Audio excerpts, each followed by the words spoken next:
Hello everyone and welcome back to my channel, Ghost of Eregion. I'm Sel and today I'm going to be showcasing and breaking down my King Armistice build. Now, let's just jump right into the build. This is just a straight up damage build and I simply made it trying to get the biggest damage numbers possible.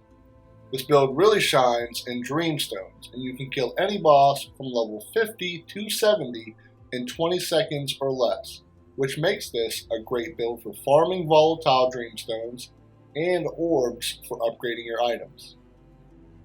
Now, first we have our weapons. The first thing you'll notice is that this is a physical build and inflicts bleed. The primary weapon you can use on this build is either a Sword of Dominance, which can be found in ATOT because it is a double primary weapon, with the Greater Blessing of Luck as a primary, or the Seath, which is an epic sword that you can find anywhere because it has the Greater Blessing of Luck as its primary. The Greater Blessing of Luck is going to increase our crit chance significantly. For secondaries, you want to roll crit chance, crit damage, and weak point damage.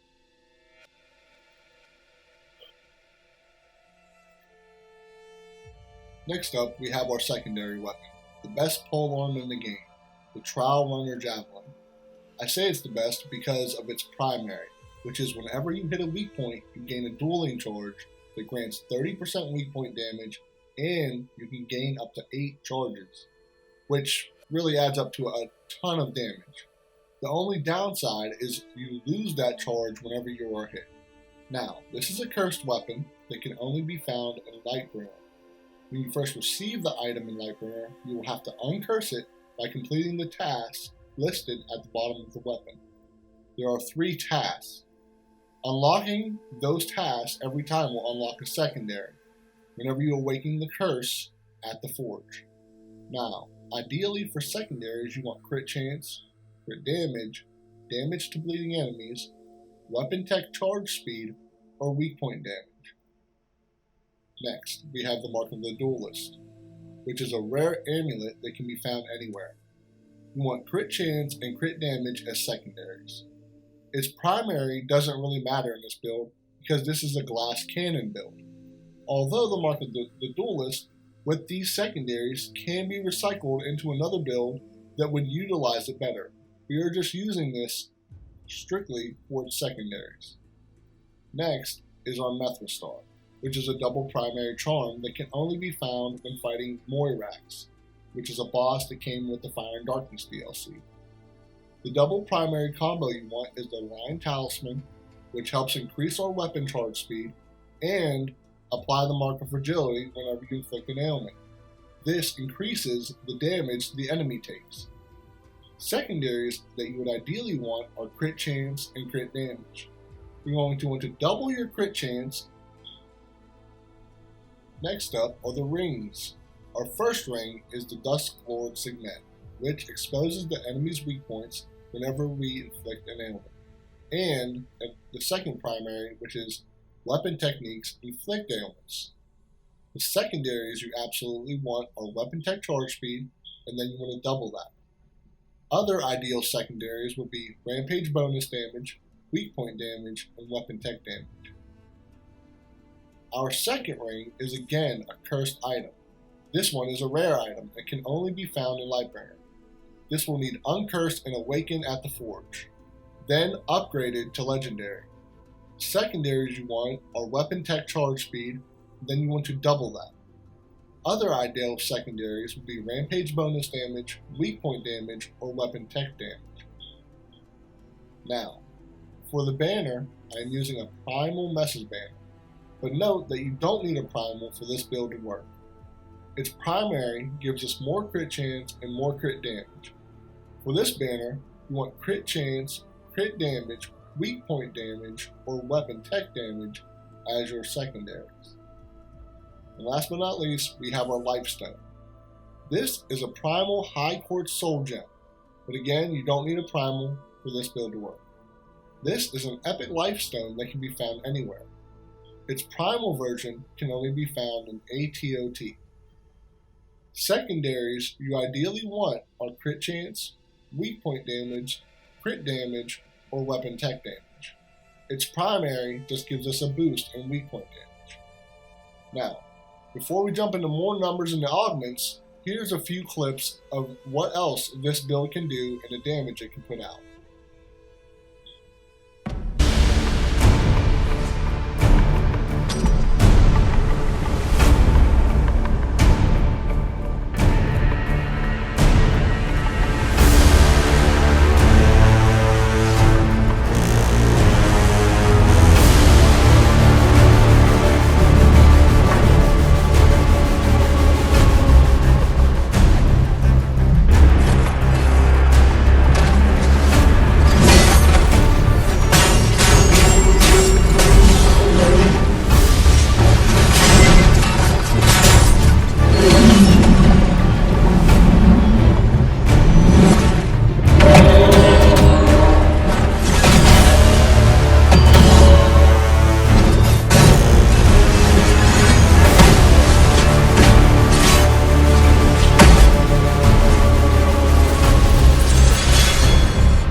On to the most important part of our build, our augments and their placement. First, we have a Paradise Augment, which grants us weapon charge whenever we crit. Secondaries you want are physical damage and weapon tech damage. Next is our Spark Augment, which again gives us weapon tech charge speed, but this time it's whenever we hit a weak point, which we will continually be doing because of our Dusk Lord Signet. Secondaries you want are double physical damage, weapon tech damage, or weak point damage. Any of those will do. The next augment is an epic cursed augment that can only be found in Library. Follow the steps from the previous cursed items that I mentioned to unlock it. Its primary gives us 51% rampage charge speed and 52% rampage bonus damage. If our resistances, or our physical resistance specifically, is both 45% or below. Secondaries you want are rampage bonus damage, and then you want to double that. And there's a reason for that, but more on that in a moment whenever we get to our augment that is going to boost our damage. Other secondaries, which are great for this, would be weak point damage, physical damage, or weapon tech damage. Now next up, we have a Frostfire, which can be found anywhere. Its primary gives us increased crit damage during Rampage. The secondary you want is Rampage bonus damage, and then you want to double that. At the end, on your final upgrade, you're going to want to add weapon tech damage. Next is our Divine Conduit. This gives us Archon charge whenever we are hit. Secondaries you want are physical damage, and on the last upgrade, you're going to want to add Might, which leads us into our next augment, Carnage. Now this is why we are going to want to add Might on our Divine Conduit. Carnage gives us a boost in critical damage for adjacent augments that have Might on them. Now that leads me into our next augment, which is Rift. And again, another secondary we're going to have on it is Might to boost that Carnage.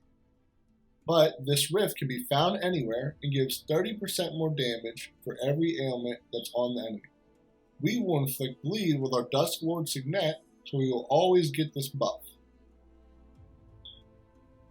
Now, on to another very important augment, which is our Twilight Bloom. You'll see that this is primal, but again, you don't need a primal to still put out big damage. The primary simply gives us more weapon tech damage if two adjacent augments are red, which means two red augments are directly connected to this augment, which they are. Secondaries, you want a Rampage bonus damage, and hopefully you can double that, weak point damage, and weapon tech damage. Last but not least is the most important augment in this entire build, and that's again a cursed epic item that can only be found in the library. Follow the previous steps for other items to unlock this item. This item is called the Charging Lion. It increases our weak point damage for 100% of our Rampage bonus damage, which is why you want to get Rampage bonus damage on most of your secondary traits, because Rampage bonus damage not only is its own buff, but every time you increase that secondary, you also receive the same amount of extra weak point damage. Now, you will see not much has changed from my Grey Soul build.